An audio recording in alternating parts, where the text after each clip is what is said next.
The courage to be disliked opens with a bold promise that anyone can be happy, completely free, and at peace with themselves here and now.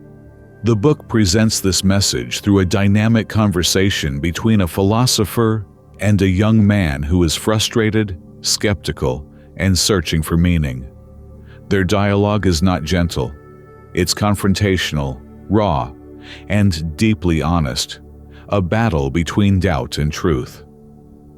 Through this exchange, the philosopher introduces the life-changing ideas of Alfred Adler's individual psychology, a philosophy that rejects the belief that our past determines our future. He argues that no experience, trauma, or circumstance can define us unless we allow it to. What shapes our life is not what happened to us, but the purpose we assign to it. This conversation becomes a mirror for the reader, forcing us to question the invisible chains we've accepted, our need for approval, our fear of being disliked, and our excuses for not changing. It invites us to see that freedom is not found in control or perfection, but in the courage to live authentically, even when it means standing alone. Section 1. You are not defined by your past. One of the book's most radical ideas is that the past does not define who you are. The philosopher rejects the notion that trauma or upbringing permanently shape your personality or destiny. Instead, he explains that people use their past as a story, a convenient narrative to justify their current behavior or fears. According to Adler, it's not the events themselves that matter, but the meaning we attach to them. Two people can live through the same experience, yet one grows stronger while the other remains trapped. The difference lies in choice, not circumstance. For example, someone who says, "I can't trust anyone because I was betrayed," is not describing a fact, but a decision, a goal to avoid intimacy out of fear. In this sense, we don't suffer from our experiences. We suffer because we choose certain interpretations that serve our current purpose. The philosopher insists that true freedom begins when you take ownership of your story. You can choose a new goal, give new meaning to the past, and act differently, starting now. This idea challenges the victim mindset entirely. You are not a product of your past, but a creator of your present. Section 2. The goal of behavior. Why you choose your life. Every action, thought, or emotion we experience serves a purpose, whether we realize it or not. This is one of Adler's most profound insights. Human behavior is goal-oriented, not reactive. We do not act because of what happened to us. We act to achieve something we want, even if that desire is hidden beneath our awareness. The philosopher explains that when people say, "I can't change," or "I'm this way because of my past," they are often protecting themselves from the fear of responsibility. Staying the same feels safer than confronting uncertainty. In truth, these statements are not limitations. They are excuses disguised as facts. For instance, someone who says they're too shy to speak in public might actually be avoiding the possibility of failure or rejection. Their shyness is not a fixed trait, but a strategy to achieve a goal, safety, comfort, or control. Once this is understood, the illusion of being stuck disappears. The message is liberating. You chose your current way of living, consciously or not. And if you chose it, you can also choose differently. Every moment contains the power to redirect your life's purpose, not by changing your past, but by changing your goal. Section 3. All problems are interpersonal problems. The philosopher makes a striking claim. Every problem in life is, at its core, a problem in relationships. Whether it's anxiety, anger, inferiority, or loneliness, all arise from how we see ourselves in relation to others. Human suffering begins the moment we start comparing, competing, or seeking validation. We spend much of life worrying about how we appear to others, striving to be superior, respected, or admired. But this endless comparison creates inferiority complexes and emotional dependence. The more we measure our worth through others' eyes, the further we drift from inner peace. Adler's solution is radical. Stop competing altogether. Instead of asking, "Am I better than them?" ask, "How can I contribute?" When life becomes a contest, there will always be winners and losers. When life becomes cooperation, everyone grows. The philosopher emphasizes that freedom and happiness come only when you shift from comparison to contribution, from seeking recognition to finding purpose. Once you understand that others are not your rivals but companions in growth, interpersonal tension fades, and with it, most of life's suffering. Section 4. The Separation of Tasks. This is one of the book's most practical and liberating ideas.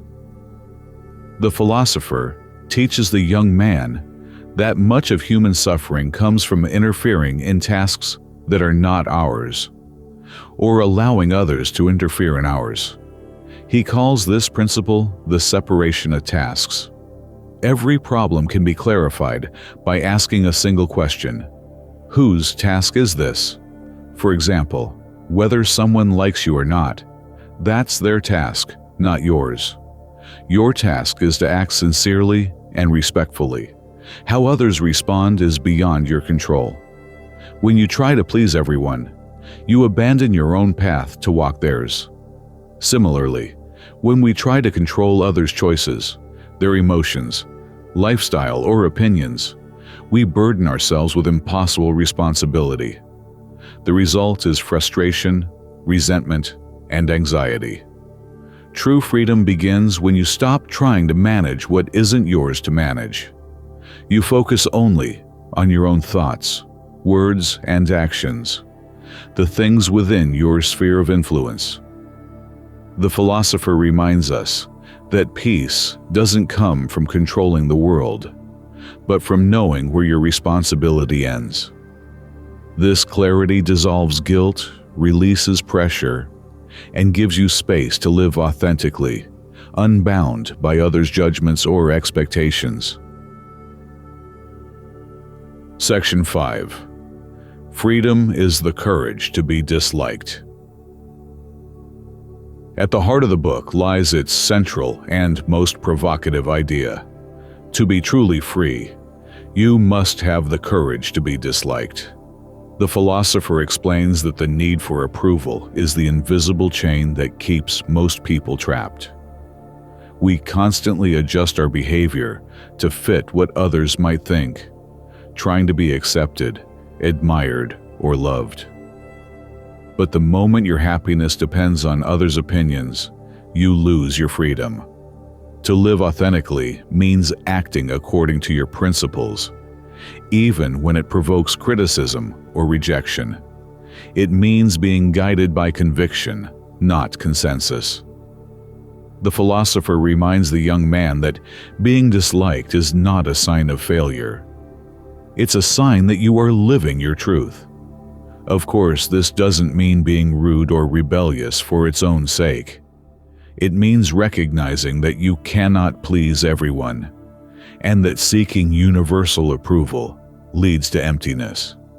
When you stop trying to manipulate how others perceive you, you begin to live from your own center, calm, self-assured, and free. The courage to be disliked, then, is the courage to be yourself, fully, honestly, and without apology. Section 6. Happiness is found in contribution. After dismantling the illusion of approval, the philosopher reveals what fills the void it leaves behind: contribution. Real happiness, he explains, is not about being superior, successful, or admired. It's about feeling useful to others. Adler called this idea community feeling or Gemeinschaftsgefühl, the sense that your existence benefits the world in some way, no matter how small. When you shift your focus from "how can I be liked" to "how can I be of help," your life gains clarity and purpose. This change transforms even the simplest acts: listening, working, creating, or offering kindness, into expressions of meaning. The philosopher emphasizes that self-worth grows through contribution, not through comparison. You begin to understand that your value is not something others give you. It's something you express through service. In a society obsessed with recognition, this idea is quietly revolutionary. The happiest people are not those who chase praise, but those who forget themselves in the act of giving. Contribution connects you to life beyond ego, to a shared human purpose that makes every day worth living. Section 7. Living courageously, here and now. The philosopher insists that change is always available right now. We don't need to wait for the perfect moment, more knowledge, or external validation. The present is the only place where freedom exists. The decision to live differently can only happen in this moment. Many people say, "I'll change when my situation improves." But this reverses the truth. Your situation improves when you change. Waiting for ideal conditions is another form of fear, a way to postpone responsibility. The philosopher challenges the young man to act now, no matter how small the first step may be. Living courageously means accepting uncertainty. It means doing what feels right even when the outcome isn't guaranteed. It's about choosing progress over perfection, honesty over image, and authenticity over comfort. Adler's psychology teaches that we are not broken or powerless. We are simply afraid of the freedom that comes with choice. To live courageously is to embrace that freedom, to stand firmly in the present, take ownership of your path, and walk forward without waiting for permission. Final reflection: the simplicity of freedom. In the final lesson, the philosopher reminds the young man and the reader that life is simple but not easy. We complicate it with comparisons, fears, and endless desires for validation. Yet beneath all of that noise lies a simple truth. Happiness is a choice, and freedom is an attitude. To live freely is to accept yourself as you are, to stop interfering in others' tasks, and to act from contribution rather than ego. It's realizing that you don't need to be special. You just need to be sincere. The desire to be extraordinary often hides the fear of being ordinary, but peace comes when you no longer need to prove your worth. The philosopher's message is timeless. You can be happy now, not when people approve, not when conditions are perfect, but the moment you decide to live by your own convictions. That is the essence of courage, to stand in your truth, even if it means being disliked. The book closes with quiet strength. Liberation isn't something you earn from others. It's something you awaken within yourself. In the end, the courage to be disliked is not about rebellion. It's about self-acceptance, clarity, and the gentle power of living authentically. Download this summary in high-quality MP3 format at MindShelf.net.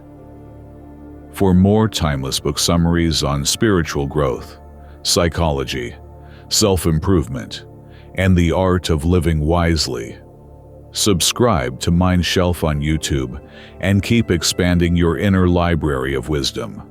Grow in awareness. Live in balance. This is MindShelf.